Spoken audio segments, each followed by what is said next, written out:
Би энэ байгаль орчны яамныхнаас асуух гээд байгаамаа. Учир юунд байна гэхээр зэрэг Хинтээ аймгийг түүх аялал жуулчлалын бүс болгож засгийн газар зарласан. Сая одоо томоохон хөрөнгө оруулагчдын нэгдсэн чуулган форумыг төрийн ордон зохион байгуулсан. Тал талын оролцоог хангасан.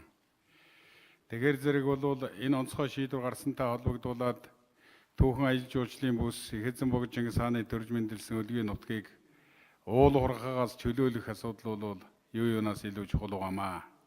Тэгвэл өмнө нь одоо ашиглаж байсан уул уурхайн бүсүүд эрхийн орён, борон дэрийн орёнтой холбоотой асуудал бол яриаггүй.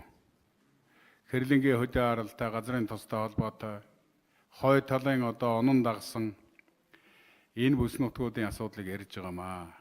Гутаан даваа гутаан гол орчмын одоо 4 лиценз байгаа. Энэ лицензүүдийг туслахаар бол одоо олон жил бид тэмцэл хийж байгаа.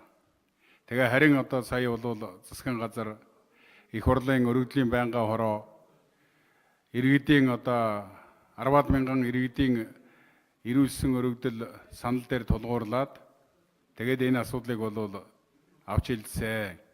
Энэ лицензүүдийг одоо чөлөөлөх нь их хурлын дарга намайг үг хэлэх болцоо олгож өгөөч. Энэ бүлгийн дарга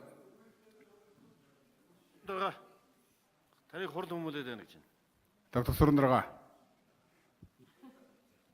Тэгээд энэ асуудлыг одоо нэгмөр шийдвэр болгосон ерөнхий сайдын чуулган дээр бас тодорхой байр суурь илэрхийлсэн.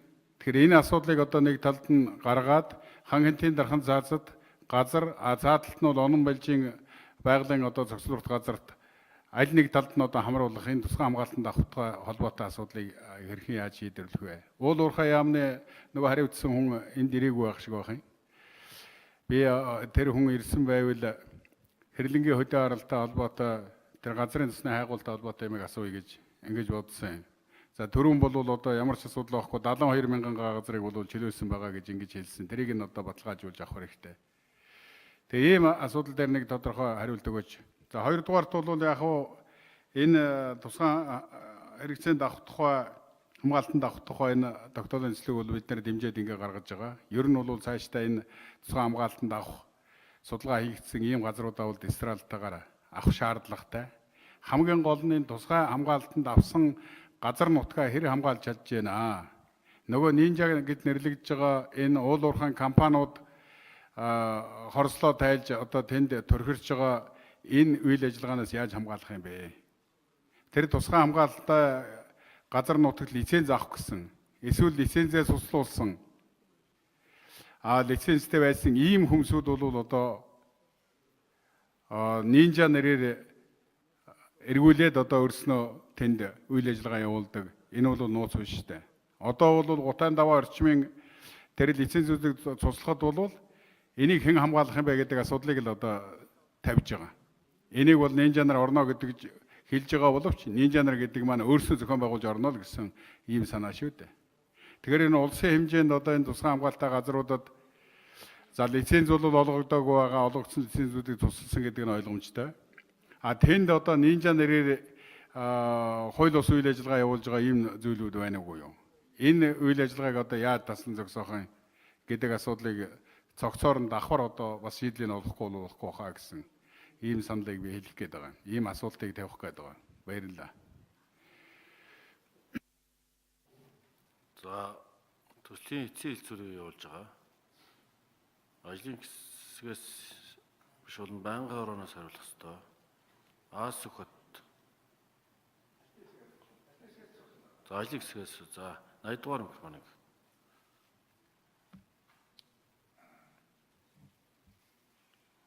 За тусгай хамгаалалтын нутгийн удирдлагын газрын ахлах мэргэжилтийн их мөнх Батэрдэн гишүүний асуултанд хариулъя.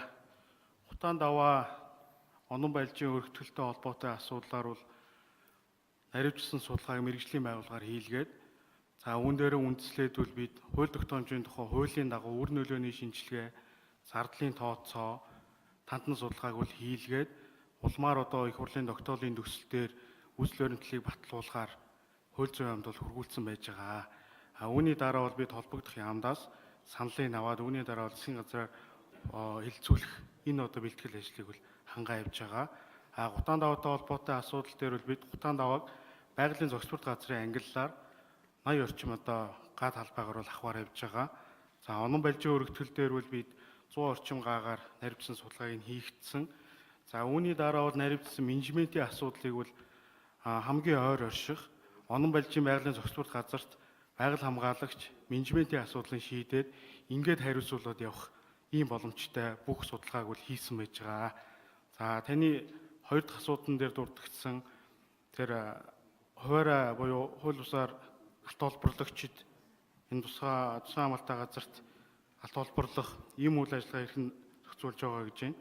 За энэтэй холбоотой бол говь гурван сайхны байгалийн зохицуулт газрын 2-3 хэсгээр бол хууль бусаар ашиг малтмал олборлож байгаа энэ иргэдийн асуудлыг бол өнгөрсөн жил бид дассан зогсоогоод тэгээд 30 гад өнгөрсөн жил нөхөн сэргээлтийн ажлыг хийсэн.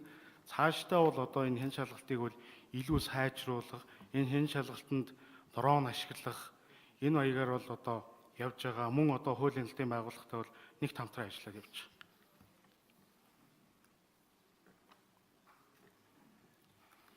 Эрхэм гишүүн Баагагийн Баттамөр.